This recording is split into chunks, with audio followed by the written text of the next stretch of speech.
We just heard from Vice President Mike Pence as night 3 of the Republican National Convention wraps up. He spoke about the president's handling of the pandemic as well as the civil unrest, including here in Wisconsin. Madeline O'Neill joins us now to bring us the highlights. Maddie? Well, Pence has officially accepted the nomination to run as vice president for the Republican Party. Pence delivered his speech from Fort McHenry, the site of the battle that inspired the national anthem.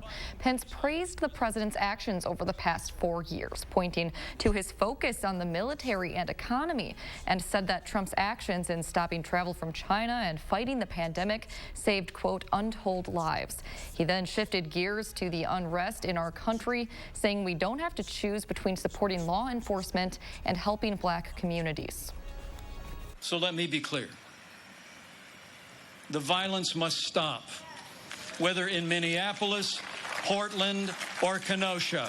Too many heroes have died defending our freedom to see Americans strike each other down. We will have law and order on the streets of this country for every American of every race and creed and color.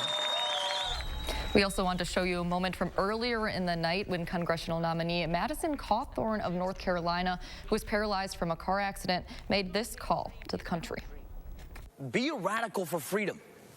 Be a radical for liberty. And be a radical for our republic, for which I stand, one nation under God, with liberty and justice for all. Thank you. Now, here are 3 takeaways from tonight. Number 1, police as heroes. There was a clear theme of law enforcement support throughout the night. Speakers blamed Democrats for the recent violence in cities and, to quote Tennessee Senator Marsha Blackburn, for wanting to cancel police. Vice President Pence spoke out against defunding police and briefly mentioned Kenosha when calling for law and order. Then number 2, focus on ideals. Along with the theme of law and order, Republicans emphasized freedom and less government control. Pence tried to set the RNC apart from the DNC last week, where he said speakers painted a grim picture of the country. Instead, Pence says the country needs someone who believes in America.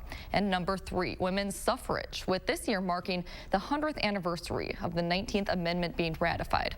Many speakers talked about the importance of women's right to vote. Women, including White House counselor Kellyanne Conway, talked about the support they've gotten from the president.